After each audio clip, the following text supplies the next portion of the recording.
Yo, what's up, everybody? Welcome back to the channel. And today I just want to give you guys my top 10 pound for pound list as of right now, January 24th, 2025. In full transparency, I wanted to drop this, right after New Year's. But, I've been MIA for a bit and I just want to get back out there.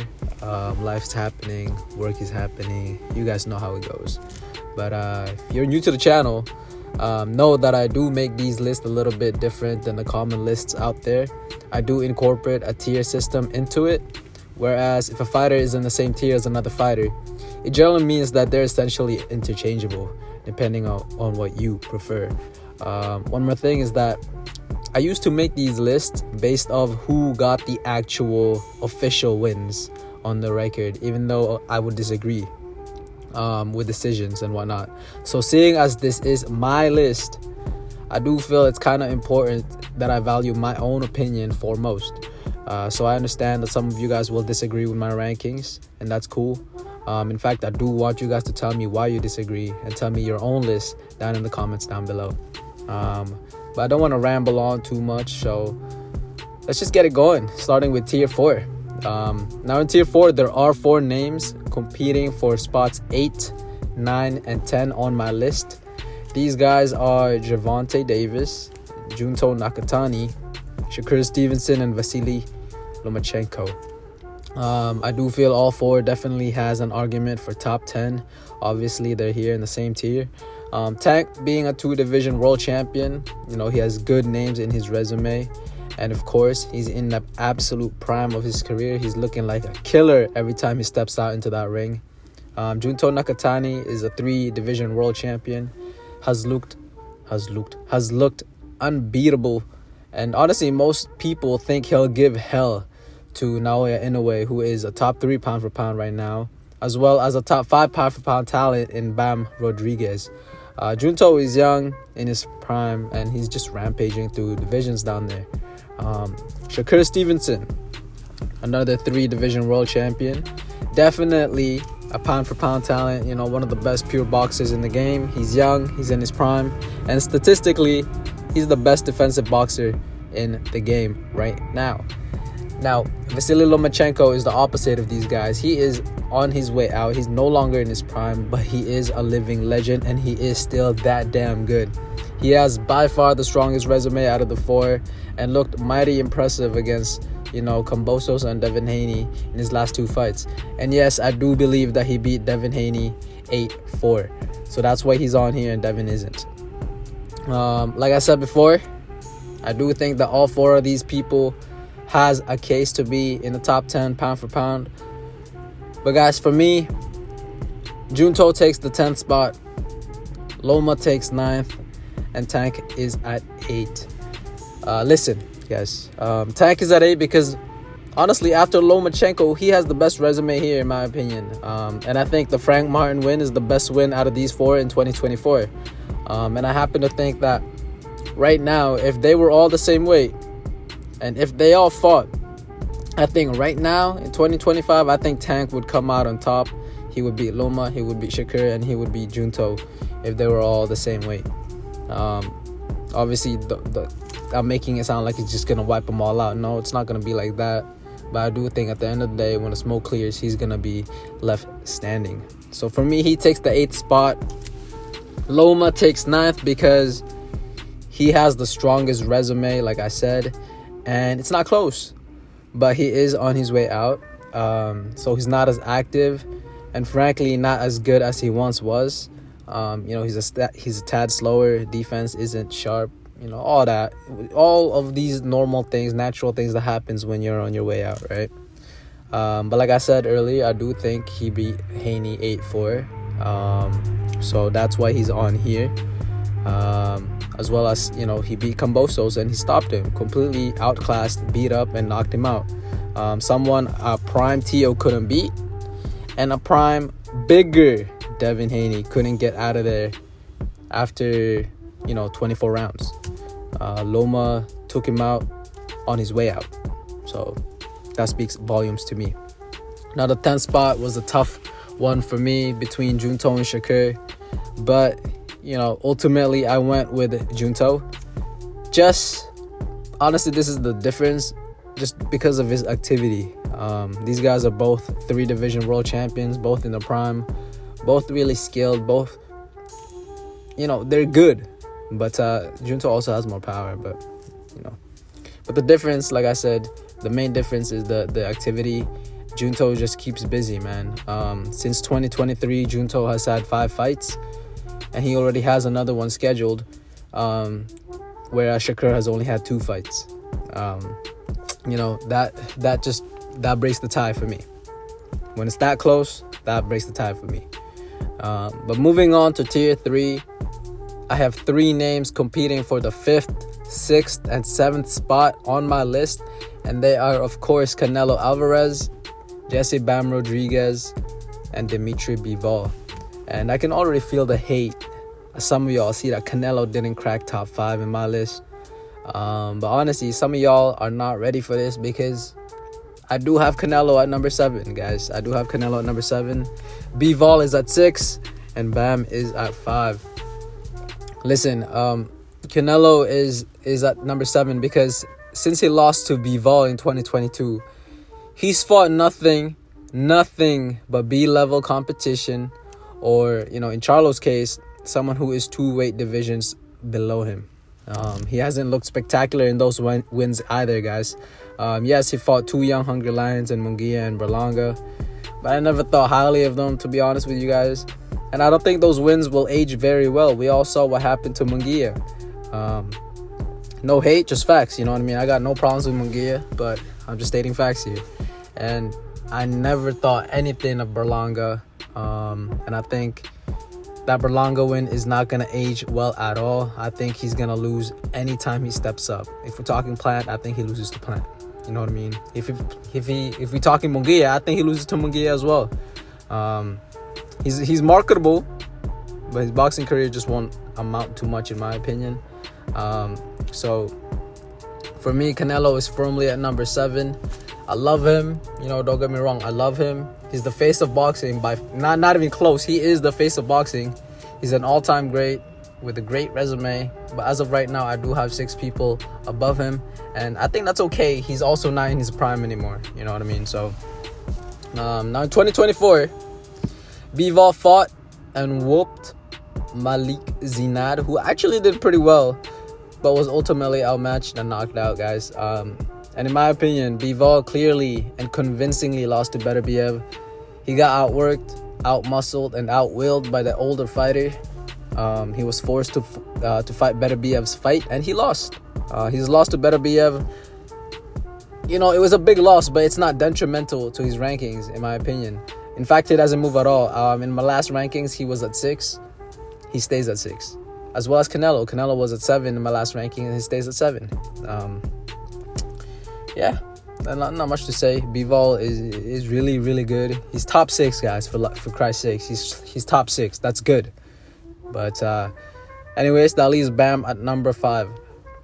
Bam beat Estrada, who I thought was a fringe top 10 pound-for-pound fighter, last year, 2022. I forget when he last fought. But he dominated him, really, I thought it would be a much closer fight than it turned out to be. I thought it would be a back-and-forth affair, I thought it had the potential to be a fight of the year, but Bam just, he just exploded on him. He blasted Estrada out. He did get dropped for the first time in his career, but it was more so a flash knockdown. He got caught.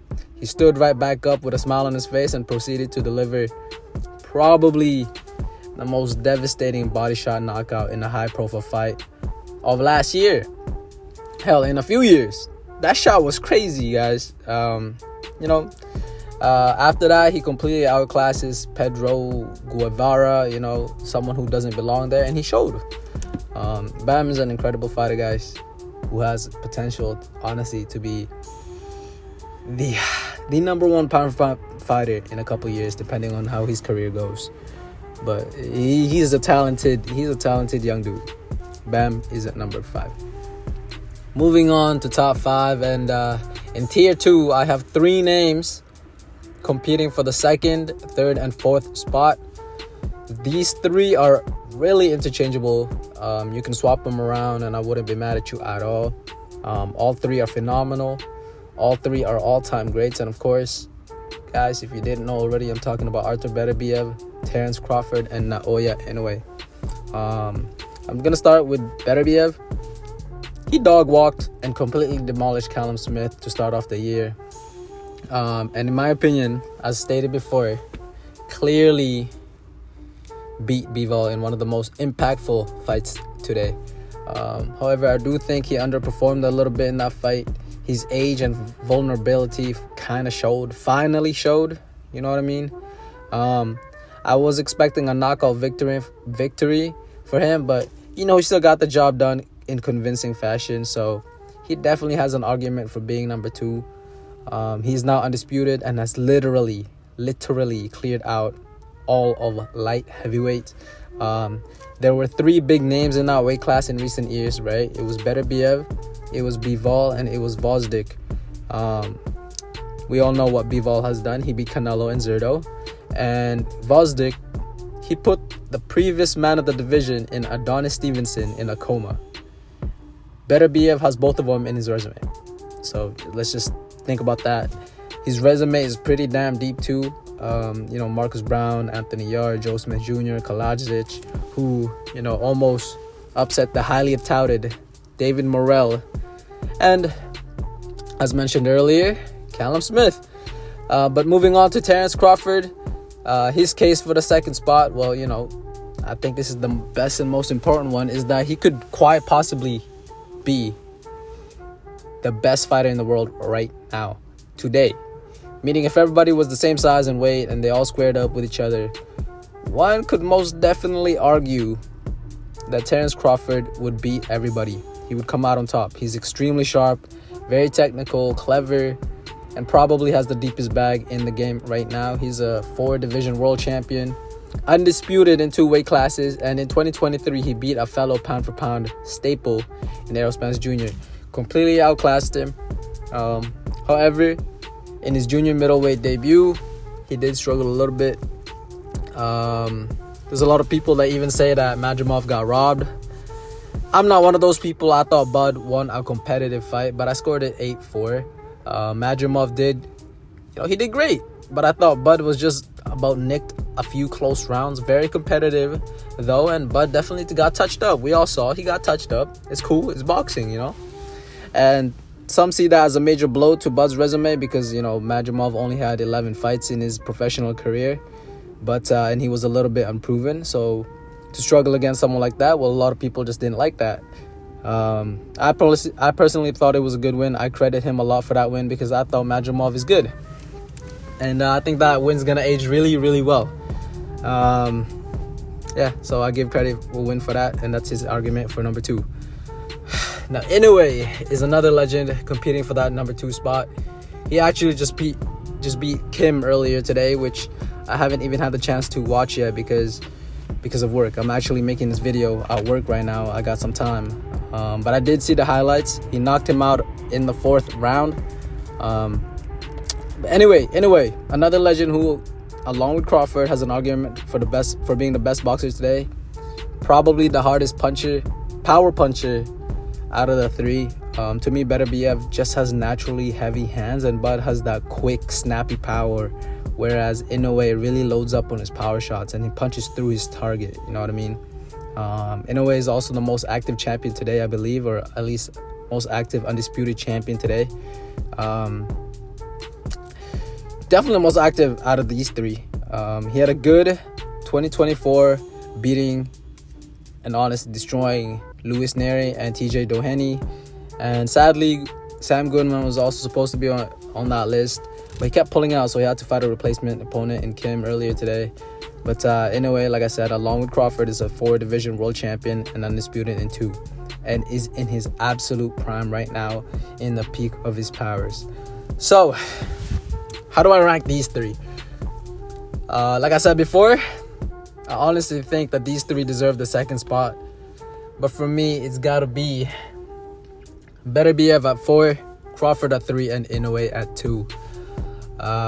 Guys, I'm gonna be honest with you. I so badly wanted to put Beterbiev at 2. Not to be controversial or anything, but I really do think that he deserves the second spot after beating Bivol. I really did. I thought he convincingly beat Bivol. I don't know how many times I'm going to say that. And that is without a doubt the most impressive victory from these three in recent years. Sad to say, as a huge Spence fan, but it's even more impressive a victory than Terence Crawford completely outclassing Errol Spence. Yeah, that's what I gotta say about that. But I just feel no matter how impressive that win is against Bivol, Inoue and Crawford at the end of the day put in a lot of crazy work to climb 4 divisions and be undisputed in 2 of them. I mean, guys, it's literally historical. It's legendary. It's groundbreaking. It's never been done before until these 2. And then, of course, the number 1 guy that I'm going to talk about later. So I think them 2 just has to be over Beterbiev, at least as of right now. If Beterbiev would have knocked out Bivol like I predicted, then I think he has a stronger argument. But for now, we got to wait for that rematch, and we just got to see. Beterbiev at number 4. Now at 3, I got to put Crawford here, guys. He's an incredible fighter, a Hall of Famer, but he's just not as active as Inoue, guys. He's just not. Inoue aims to fight 3 times a year, and Crawford is content with 1. Both of these guys are great. Both are legends, and both have accomplished historical achievements. But the difference, just like Junto and Shakir, is activity.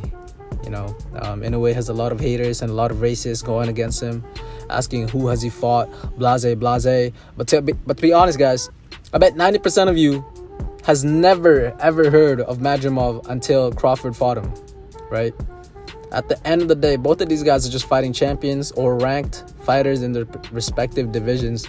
But Inoue is just more active than Crawford. So that's why Inoue takes 2 and Crawford is at 3.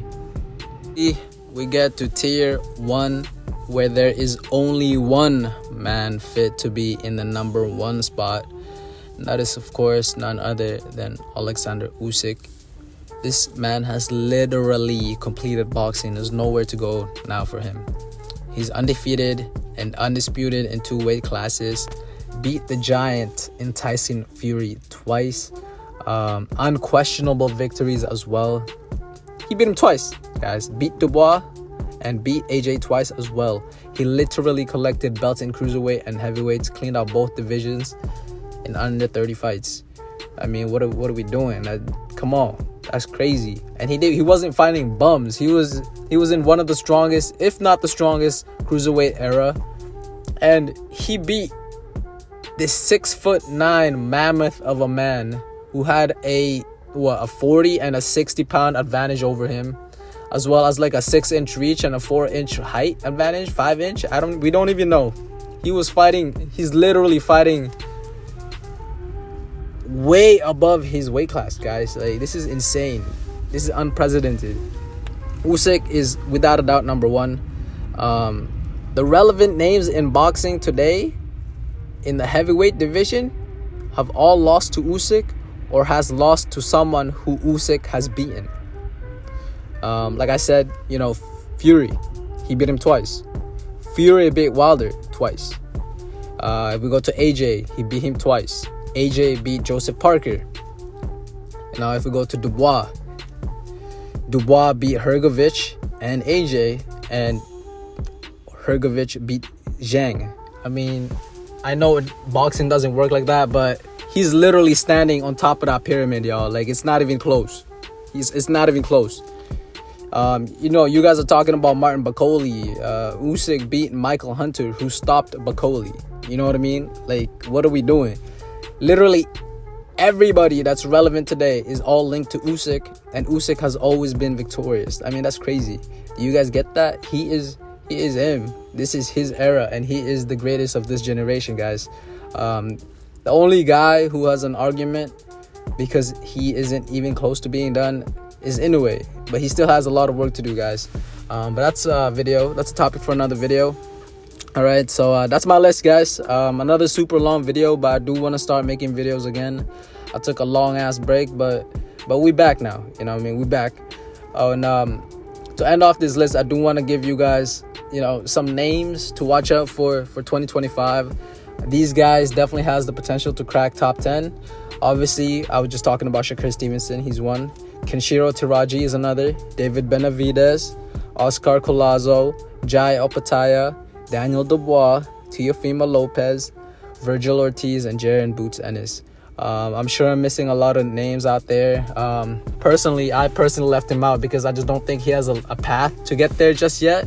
But my favorite fighter right now is Keyshawn Davis. I think in a couple years he can crack top 10. But as of right now, he's not going to fight Shakur Stevenson. Tank Davis is not going to fight him. So I don't think it's going to be possible in 2025. But if I'm missing any names, drop it down in the comments below. Let me know what you think of my list. And please tell me who's in your list. But yeah, I want to thank you guys so much for watching, taking time out of your day to watch my video. I really do appreciate that. If you guys could please like and subscribe, I would love that. But anyways, I hope you guys have a wonderful day. Thank you.